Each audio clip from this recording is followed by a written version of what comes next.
I'm Josh Cooperman. This is Convo by Design, and today you are going to be hearing from Amanda Cimaglia, VP of Corporate Communications and ESG for TimberTech, and interior designer Olga Nyman. TimberTech is a new partner sponsor for the show this year. I wanted to share the TimberTech story with you.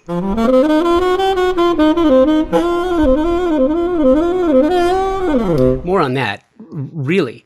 I wanted to share the story and feature a designer who uses the product to share the experience of both the why and the how this particular product, TimberTech, is revolutionizing the decking industry. By now, you have probably heard me telling you some of the coolest things about TimberTech.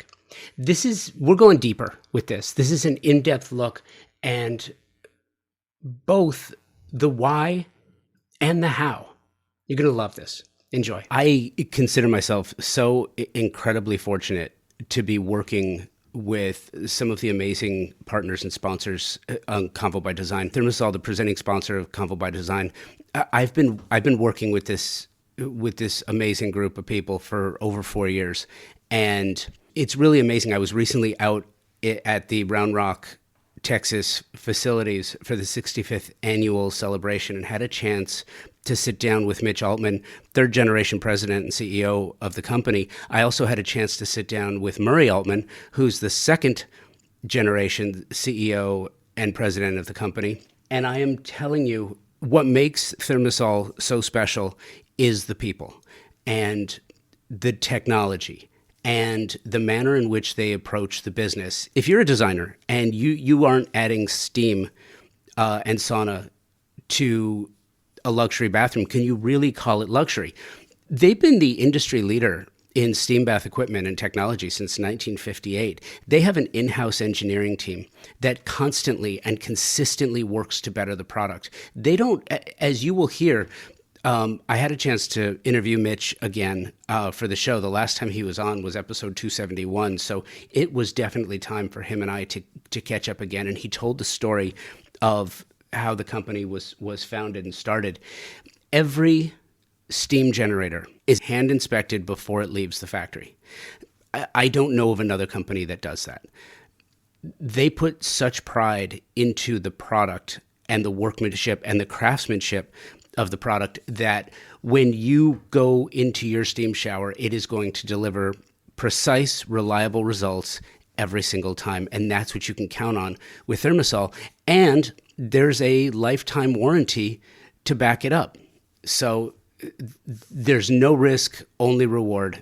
It's amazing, their technological marvels like intelligent showering systems and sound therapy, aromatherapy, the technical interfaces, and more, all through ThermaSol. So check them out, thermasol.com or at ThermaSol on the socials.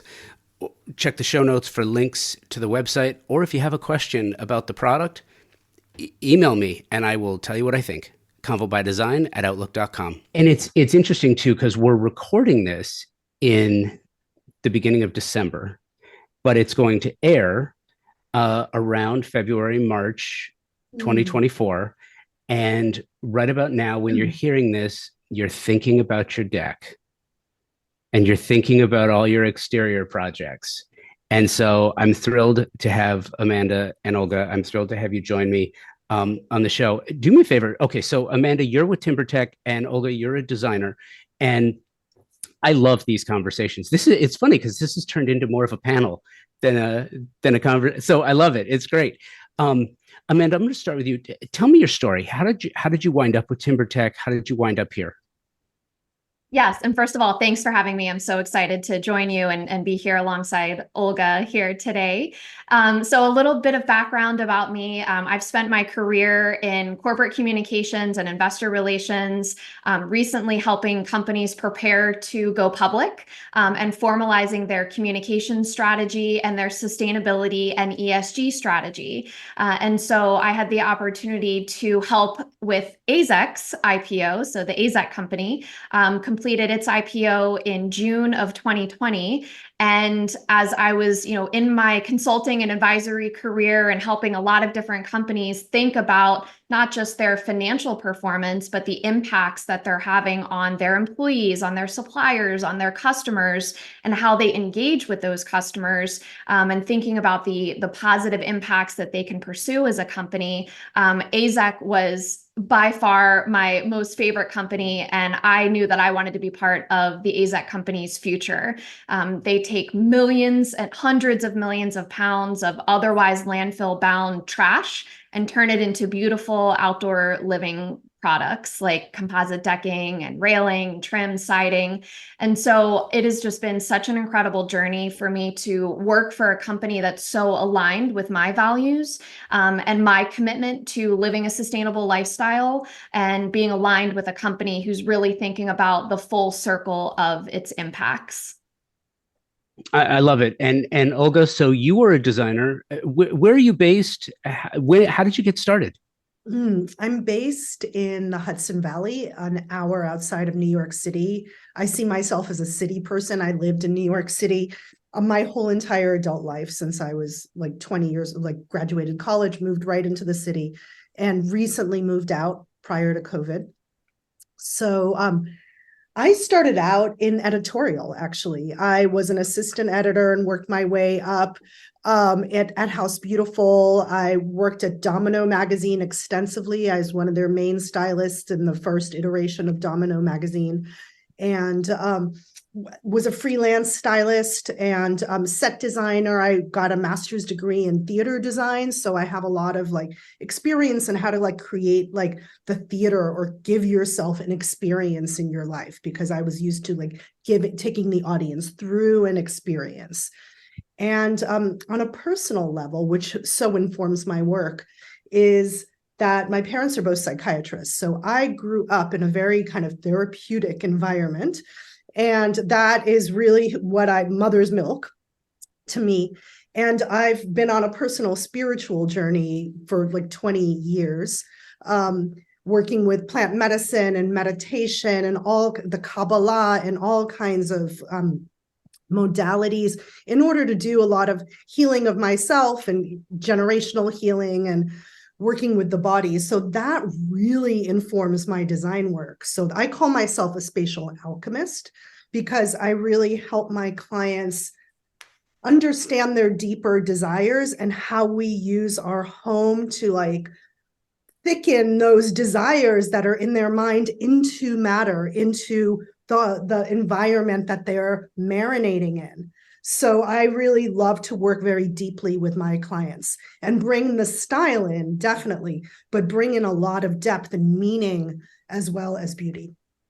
So, being from Southern California originally, the home of the outdoor living experience, really interesting. So our house was at the beach, and when we bought the house in '07.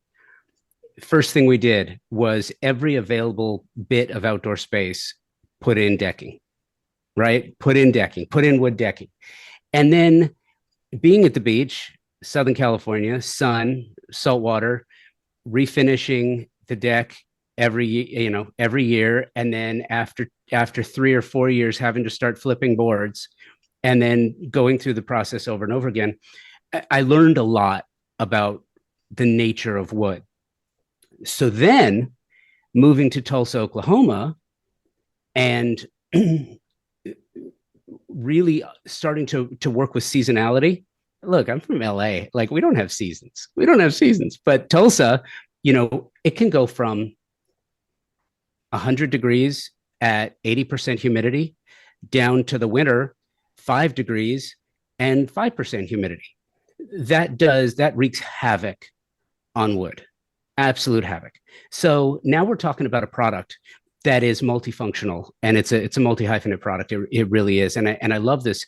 A lot of times historically, the knock has been, and you've heard this, it's like it's plasticky, it's plastic. That's not what we're talking about now. So I kind of, Amanda, I want to talk about the evolution of the product, both from a product standpoint, from a sustainability standpoint, because that is so important, but also from a looks standpoint and a functionality standpoint, it's come a long way. It absolutely has come a long way, Josh, and we're so proud to be the #1 brand in premium decking, and that's a result of us continuing to invest in R&D and material science expertise to be able to manufacture something that is indistinguishable from wood. We have products in our portfolio that you put it right next to an Ipe type of wood product or cedar or mahogany, and you cannot tell the difference. Yes, it's been a journey to get there, but we do find that homeowners don't want something on the outside of their homes that looks like blocks that their kids play with, like a plasticky type of wooden block. They want something that looks and feels just like real wood. And that is really something that the composite decking industry as a whole has been striving to achieve. And for us at TimberTech and the AZEK company, that is what we believe, really sets us apart and is helping us to convert more homeowners away from choosing wood on the outside of their homes, because that's, once they see it, it's almost like seeing is believing. And so they look at something and they think, wow, the wood grain patterns and the texture and the feel looks just like, this wood product that I was previously contemplating. And so it's bringing the awareness. Today, about 25% of the decks in the US are made from a composite or wood alternative material. So 75% of the decks in the US are still made from wood, and about half of those decks are past their useful lives. So in some cases, it's not even just from a designing an outdoor space or renovating an outdoor space, but it's a safety issue. And so we want homeowners to know that they don't have to choose wood, that, to your point in your story, it's a perfect example that you have to paint and stain and maintain and continuously, replace every few years and worry about splinters. This was something Olga and I were talking about recently. And the decks that we grew up with, you go outside and you're always worried about being out there barefoot. And am I going to step on a nail? Or if I move the wrong way, am I going to get a splinter? And so with a product that is, highly engineered to capture those, the visual beauty of what is found in nature, but in a way that also is safer for your family. And in some cases, and we'll maybe get into this a little bit later, for fire zone regions, we have Class A flame spread ratings on our products. And so they are compliant with homeowners that are living in the wildland urban interface. And so increasingly there's code requirements that, that builders and architects need to consider to ensure that they're limiting flame spread. And so it's, a safety from a functionality standpoint, safety with the rising occurrences of wildfires. So we think not just about the beauty of our products, and, that is an important part of our industry, but also the functionality and the performance and how homeowners, experience their outdoor spaces using our products. Olga, it's really interesting. The learning curve for designers and the design community, it's really interesting because, I speak with so many designers and architects, and with architecture, there is such a higher level of education at the front end of it. And with design, I have seen this exponential growth in the learning curve and the things that designers have to learn. And many designers, out of an abundance of caution or not wanting to sort of step over that threshold, pun intended, will stop at the indoors. They will say, okay, as the interior designer, my space is right up to the threshold, right up to the patio, right up to the porch, but I don't go beyond that. And it's often surprised me. And I get you have landscape architects, landscape designers who sort of take over at the threshold, but it's always surprised me that designers wouldn't want to find a new revenue stream, a new revenue source, a new way. If you could add rooms to your clients' projects, how amazing would that be? At the same time, because clients are demanding so much more in the ways of sustainability, in the ways of story behind product. And designers are now responsible for kind of vetting the companies with whom they work. That wasn't the case, when I started the show 10, 11 years ago. That wasn't the case, but it is now. How do you, so multifaceted question, how do you manage the learning curve? How do you learn about new products? And how did you come in contact with TimberTech? And tell me about, boy, I'm throwing a lot at you. Sorry. Yeah. And throw me about, and tell me about the project that you're working on right now. Okay, so let's go because my mind can't hold. There are 4 questions, I believe. Let's go one by one. I'm going to just slow us. Yeah. I thank you for your excitement. So the first question was what? Oh gosh, I don't remember. No, it's how do you how do I vet? How do I? Well, no. So tell me about the learning process. Learning process. Learning. 10 years ago, most interior designers wouldn't touch the deck. Right. Okay. But you're adding that, and then we kind of get into now. Then you're vetting, and by the way, I consider, vetting a product the same way that you would ask for samples of an indoor product, or is the boucle, is it touchy feely? Do I love the nubbins on it? It's the same kind of thing, but you're flooring inside, flooring outside. You still want the product to perform. Yes, definitely. I mean, and this, TimberTech, I became aware of for my own home, because like you say, the majority of design work that I have done is in New York City apartments. That was where I was based, and that was my client base. So, when there was an outdoor space, like in the little backyard that the brownstones had, the deck was already existing, and I never really had to rethink the deck. For people, I would just put furniture out there. So I hadn't been involved in choosing a decking until I got to my own house. And I live in the woods. So, and my house has 2 buildings. So for me, it was, my learning process came from experience, as I am confronted is the wrong word, but as I'm stepping into a challenge, I kind of learn on the job. So my job was to design this deck for myself.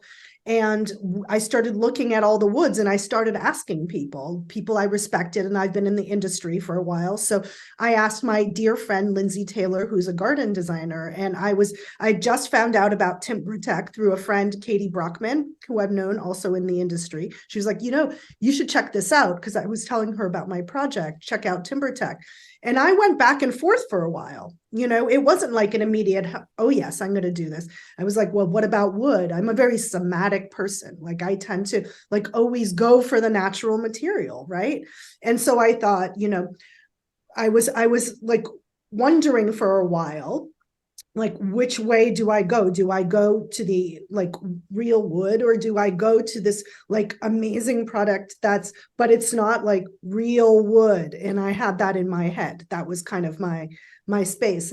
Will that take away from my experience somehow of feeling wood under my feet, or having the experience of wood?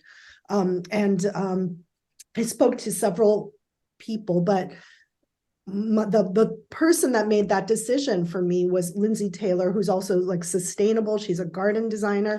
And she said, there's no wood that I feel really good about using on my clients' decks, honestly. Because I asked, what wood do you use when you're working with your clients? What do you go for? And she's a sustainable person. And she said, honestly, I have issues with all of them. There is really no sustainable way. And then once she said that, I started really learning more about this product and being in conversations. And that's kind of how I learn about all products. So coming back to the learning, how do I learn? I kind of feel what I'm more drawn to, by the looks, and then I kind of get the stories underneath it. I learned how things are made. I kind of start digging deeper, and I start comparing. And then I learn in that way and vet in that way. So does that feel good for the first question? Oh, I'm not judging. I'm just asking. No, I know. I just wanted to feel if I like, so I'm like, okay, that feels, and then like, I'm just going to go on to the second question. So Go. um, so yeah, I have a huge outdoor space, and I really think the deck is like the interface between your home and the kind of wildness of like the world outside of your home. It's like interior facing, just kind of like a home is. You like come in your home and you kind of drop your armor because you're home. And the deck is the same feeling because you're outside, but you're not fully in nature. You're kind of in that middle zone, and I find that zone, that liminal, it's kind of like this funny liminal space, to be really interesting. I love to do yoga on my deck. I mean, I sometimes do yoga like on the land so I can feel the earth under my body, and sometimes I do it on my deck, or on a deck. And I have always had like, whenever I'm doing yoga, I like to like feel what's on, not the mat sometimes. And like the splinter thing was always a concern as a child. I got so many splinters, and I have so much like trauma about my father like picking them out with tweezers and needles and blood, and like it's been, so there's something about having like, something that I don't have to really worry about, and on the deck. And I have 3 decks actually. I'm designing a dining deck that's near the kitchen. I'm designing like a wellness deck, like over by my office, so that I can leave my office and take a phone call on the deck, or just like relax on the deck even when I'm working.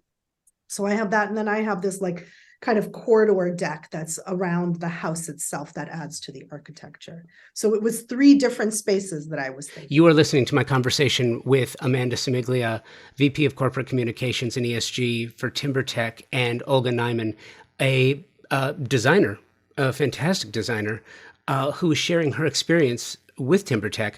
We'll be right back right after this. We talk about this all the time on the show, how design professionals like you just don't have the time to find your favorite brands in one place with expert, knowledgeable, and non-commissioned professionals to help you specify the right product for each of your projects. They're all different, right? Non-commissioned, though, that means their only incentive is your satisfaction, your happiness. And Pacific Sales, Kitchen and Home, a Best Buy company, has just that. With over 60 years of service in Southern California, Pacific Sales is your destination for exploration, advice, and inspiration. It's really as good as it gets. Here's the cherry on top. There's even more. Access to exclusive builder trade incentives from top brands like Viking, Thermador, Sub-Zero, Wolf, and Decor. Visit a Pacific Sales showroom today to learn how you can unlock additional savings and benefits.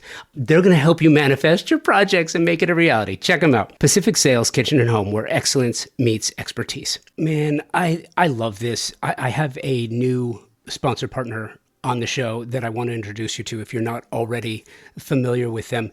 If you are a specifying designer, architect, landscape architect, or savvy design enthusiast, if you have heard about the quiet luxury movement, this idea of crafting a lifestyle around understated elegance, simplicity, and sophistication, there's more to it than that.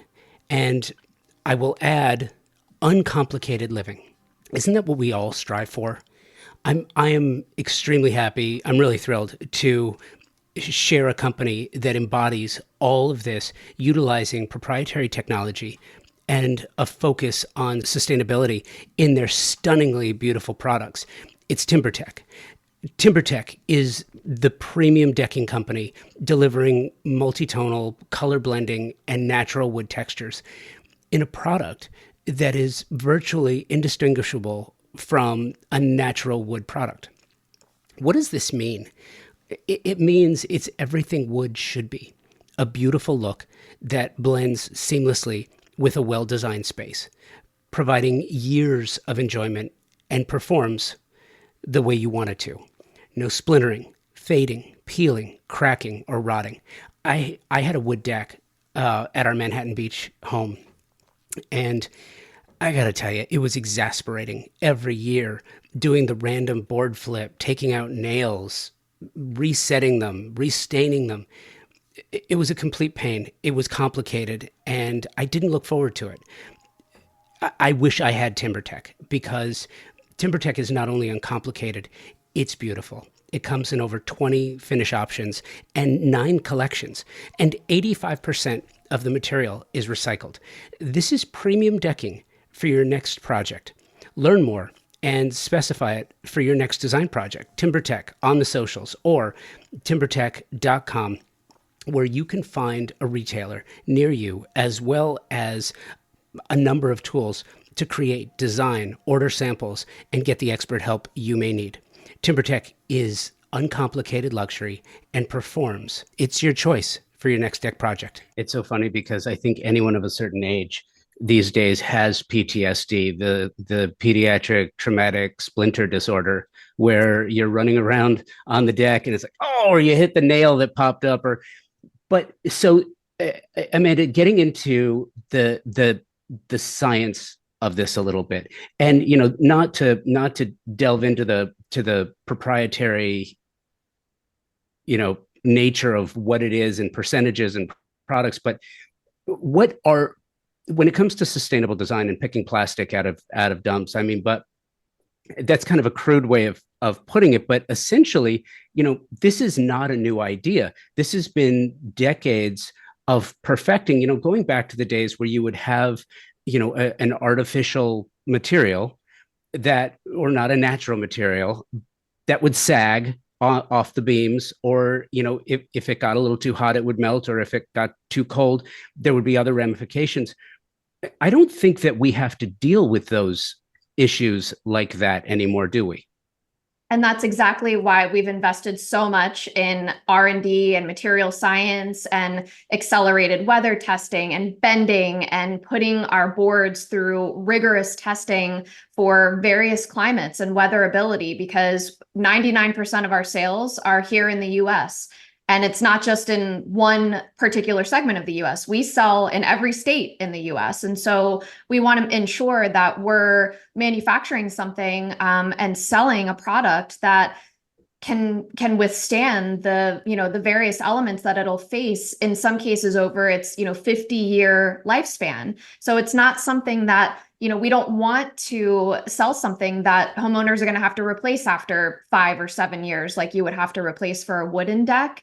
And so in order for us to do that, we have to have process engineers and material science experts that can help us ensure that our formulations will meet our rigorous performance criteria, but in a way that increases our use of recycled material. And that's the sustainability element that is so important to us. And so literally at the core of who we are and what we do. And because of our ability to the manufacturing process for a composite or wood alternative deck board is something called extrusion. So you have the formula, you have the recipe, and then it gets mixed and then gets into a mold, essentially like Play-Doh, and it comes down the line and then comes out on the other side as a deck board.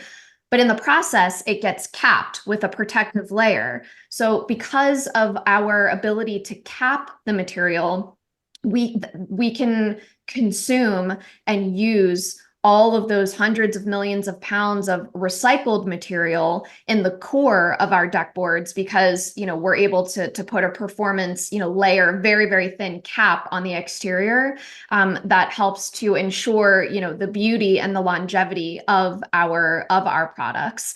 And so we've been on this journey for recycling and sustainability. Really, we really ramped it up when our now CEO joined the company back in 2016. He saw, the amount of raw material inputs that we were using and saying, hey, we've got to figure out a way. We're using a lot of pounds of material, and there's got to be a way for us to use more recycled material, like material that would end up in a landfill, like plastic grocery bags, dry cleaner bags, laundry bottles, milk jugs in our composite decking line, and then in our advanced PVC decking line, using old PVC pipe or old vinyl siding that's coming off of, of a home at the end of its useful life.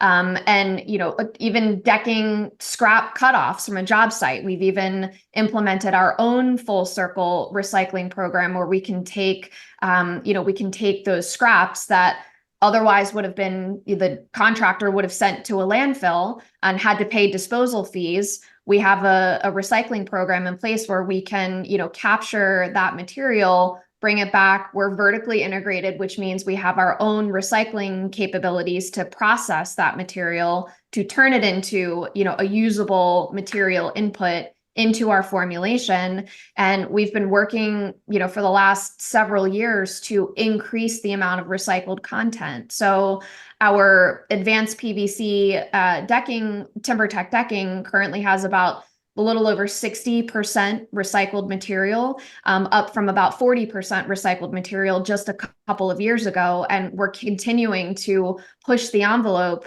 and try to use more and more recycled material in the formulation. But again, only so long as it doesn't hinder the performance or impact the types of industry leading warranties, that we're able to offer on our products. So we're unique in that we can consume and use a lot of recycled material, but the specific amount, or the specific type rather, of recycled material that we use is a material that most other companies cannot or do not want to use. It's too complex. And they just, they of course have sustainability ambitions of their own, but are not in a position like we uniquely are to be able to process or consume that material. So that does give us, a little bit of an edge. I often get questions on, is there enough? Everybody has recycling goals. Everybody, has sustainability goals. Is there enough of this type of material out there? And, we absolutely say yes, 100%. There's more than enough out there. There's, billions of pounds of this material going to landfills. And we're trying to create more awareness in the industry and other industry partners to say, hey, AZEK and TimberTech, like, we can take this material. Don't let that go to a landfill where it will take 400 years or more to decompose.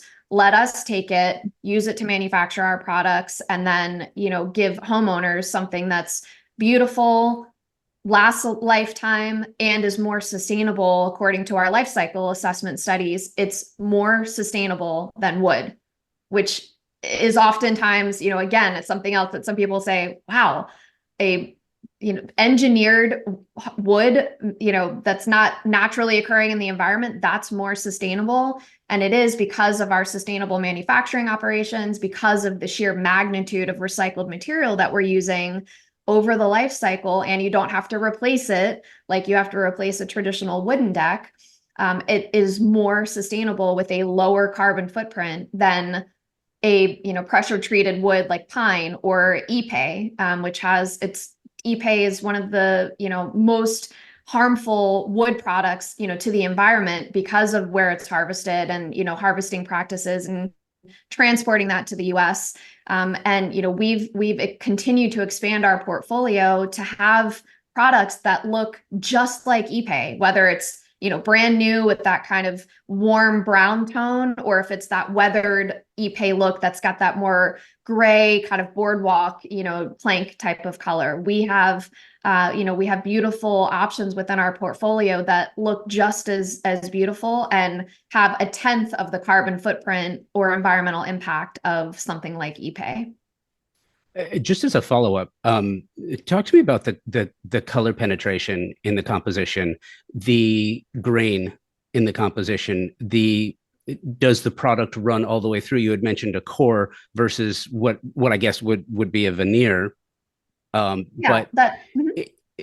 to me about that a little bit, because one of the concerns is, and by the way, it's funny because I'm a woodworker, and one of the things that I absolutely love is, if you look at an oak, red oak or white oak, and then you compare it to a sycamore or an ash, or the grain is different. The composition of the wood is different. The feel is different. You can take a a pine board and you can sort of feel how spongy it might be, or then you can take an ash and just feel how hard it is. I mean, it's really interesting, the nature of wood. And I think most people don't really pay attention to it. You just sort of look at it and it's like, well, does it look like wood? Okay, it's wood.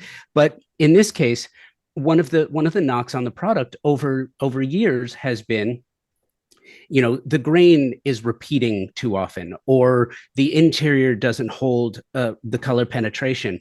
And it's funny because I really love being able to have these conversations. These are not things that you haven't heard of in the past. And it's like every business wants to address the soft spots in the product. How have you addressed that? And where do you feel like you are with the product today? That's a great question, Josh, because we've learned our lesson, over the years of, being in this industry and consistently, getting customer feedback from both our contractors, from homeowners, doing brand surveys, and hearing from people, what do you want, or what do you like, what do you dislike? And so, over the years, we have really perfected our color cascading technology that enables us to use several different colors, that get mixed together and then, are cascaded to create these unique visuals in a way that no two boards are alike, because we've seen that with some competitive products where it's the same embossing pattern and the same stamp that gets run through. And then you line up those deck boards on your deck and there's no variability. And again, we are inspired by what's found in nature. And that's what we want to replicate in the products that we design and manufacture and sell. So that is absolutely one point of distinction for our products, is that, we can guarantee that no two boards look alike in terms of the timing and the color cascading, that we incorporate. Some of the products in our portfolio have, darker streaking where you can really, feel like you're seeing those knots, that would occur naturally, in a wooden deck board. Other have, more subtle variability. And so we're able to offer, and then there's texture, there's different textures, as well. It's not just a flat board, which is sometimes where you feel like, is that plastic, or what is that?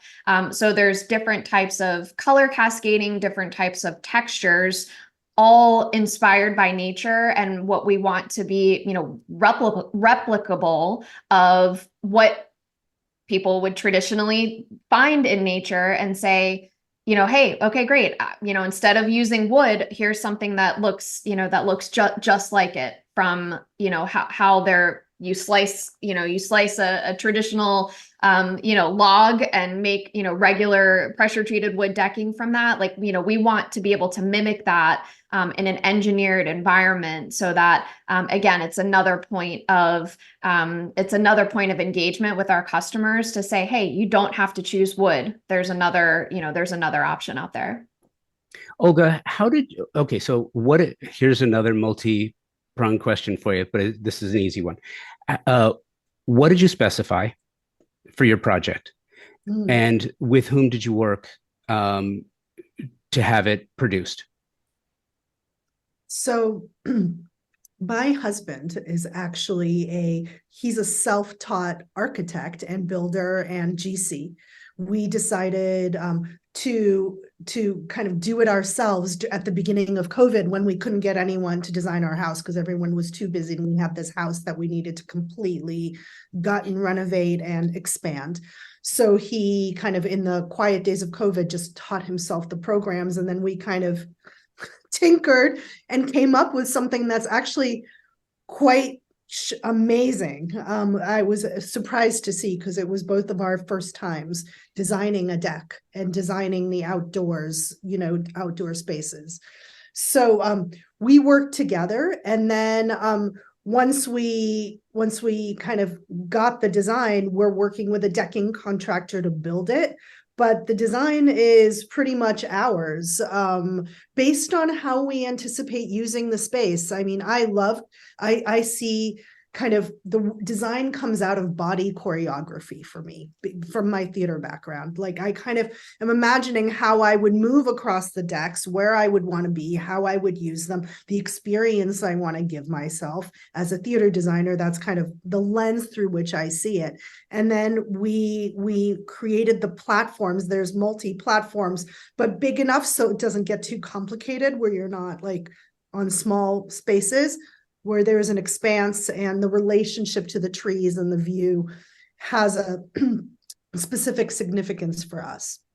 So and you know, I've been working with the people at TimberTech. I mean, they're they sent me all kinds of samples and we really put it through the ringer. We were very indecisive. First, we wanted this. We wanted like an Nantucket vibe, you know, like we liked the grayish wood that kind of had this old decking feel that I had nostalgia for because my parents had a place in Cape Cod when I was growing up. So I have that, you know, Massachusetts Cape Cod vibe, nostalgia. But then when we really looked at our house, I was like, wait, we're not on Cape Cod. Like I have to kind of let that go and really embrace the place that we are in, which is the Hudson Valley. And our home is kind of like that black pine kind of Japanese finish.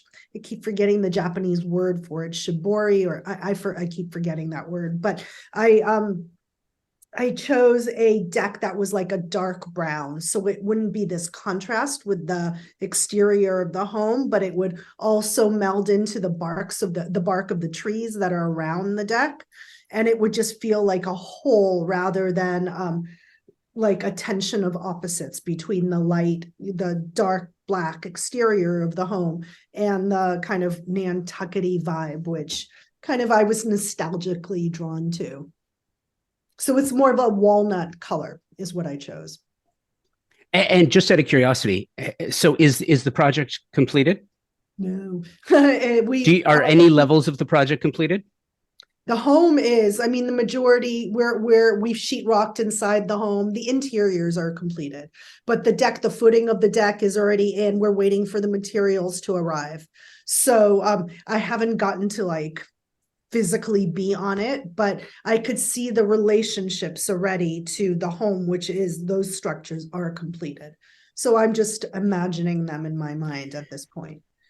So Amanda, when it comes to product development, you know, the companies that are product focused or product first focused instead of necessarily aesthetic focused, how do you envision, how do you approach continuously bettering the product? Where is the opportunity to either continue advancing the formula, the composition, what you have now, versus, you know, AZEK and structure? Now you've got other aspects to the company too. I kind of touch on that as far as the multi-line nature of the company and sort of what the overall vision is.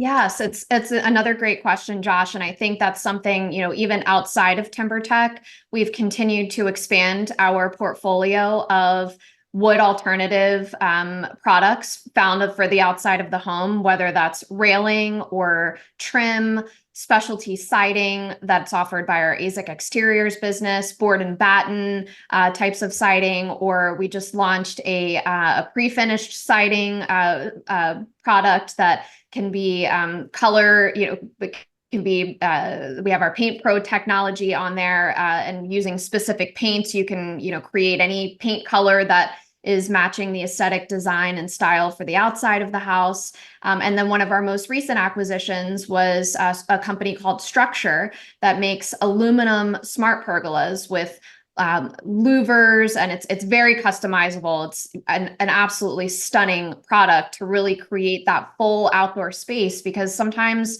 homeowners want a covered space as they're walking out onto their patio. They want a beautiful deck and, you know, beautiful railing, but they may also want, you know, a covering. And what's unique again about the Structure product is the louvers can also be, can change with the sunlight. So as the sun is going over your house, if you want more or less light coming into, you know, that space, it's very customizable in that way. You can add heaters and a sound system and lights or screens or curtains. And so it becomes that outdoor space, that outdoor room, that we were talking about earlier. And so we take a portfolio approach to the evolution of our business, the evolution of our portfolio. We're always looking to innovate. We're always looking to be and stay ahead of design trends. So, in the recent past, we've seen more interior designers and specifiers looking for the more, light and airy colors of decking and create that seamless flow from the indoors to the outdoors with that kind of French white oak type of color scheme. And so that's been a really popular color that we've added to our portfolio just in the last 2 years or so. And, just as popular as that has been, we still have those, dark, rich walnut colors, like, what Olga has specified. And so we really think about the breadth and the depth of our portfolio and where the market opportunities are and how we can provide more low maintenance, beautiful and sustainable solutions to our homeowners. But also thinking about designers, specifiers, architects, and their work with homeowners, what's going to meet their needs, what's going to meet our contractor needs. We think about contractor productivity, and labor efficiency as well. We've been historically very focused on engaging our pro contractors. They're the ones that are installing our products. They're not officially AZEK or TimberTech employees. They have their own businesses that are running, but oftentimes our products allow them to be more efficient, or even with our PVC deck boards, for example, they're very light. They weigh less than our composite boards and sometimes weigh less than traditional wood. So they're easier to maneuver, easier to install and, manipulate around the job site. We can also create bendable patterns. That's something that we've seen from a design perspective. It's incredible to see the artistry that comes through either from the deck builders or from interior or exterior designers like Olga to say, okay, I don't want just like a square deck. We have the ability to bend our deck board so you can make these beautiful kind of round features or, round platforms or a rounded, stairs that, step down to the backyard. So it's really, it's an easy question to answer, but it's a hard question to answer because we really look at it very, very holistically. And it's just been so fun to work with Olga. She's so intentional in her design concepts, and it's been just such a pleasure to continue to work with her on her project. We're excited to see that come to fruition and come to light. And Olga, you mentioned earlier your theater background, and I too am a theater performer that I, growing up dancing and performing in theater. And so as we're going through this conversation, it feels like TimberTech the musical is like imminent here. Well, designed by Olga. What's interesting to me as well is, I mean, look, it's funny. The evolution of things, specifically as it relates to language, that's what kind of captures my imagination. And if you follow along with global warming became climate change, and regardless of what political side of the fence you fall on, the one thing that is undeniable is the fact that the climate has changed, and it is most likely going to continue to change. And with that, you have some issues. Growing up in Southern California, I grew up in the San Fernando Valley, and when I was 13, there was a fire in and around Chatsworth, and I was on a horse for 23 hours, not knowing if our house burned down. And I remember just how scary that was. And walking back, now we had a completely stone backyard where we were. It was all stone, and we had rainbirds on the ceiling, so the house survived. But you look at the fire damage that's done in the state of California, and not just in California, but elsewhere, and you really have to start thinking about fire ratings. And are you really going to put timber around the exterior of your home, you have to think about that. That's clearly something, Amanda, that you guys have thought about and approached. Tell me about the fire rating, and tell me about when someone like Olga wants to specify, because Olga's in the woods. It's something that you have to be concerned about, a lightning strike or other. So what is the fire rating, and how do you approach that scientifically? So I think, to our earlier conversation about the evolution of the portfolio, that has become increasingly important to us as we're looking to, continuously build awareness, and build awareness about our brand and our products and our portfolio in areas of the country that we're underpenetrated in. And California is one example of that. And because of the sensitivity around the increasing occurrence of wildfires, there's been an increasing amount of discussion around specifying products when you're, building or renovating a home that meet a Class A flame spread, which is the best fire rating that you can have, which means that for our advanced PVC products, now not all, to be clear, not all of our products have this flame spread rating, but for our advanced PVC TimberTech decking, to use that as an example, our vintage collection and our landmark collection of decking has this flame spread rating of A, again, which is the best.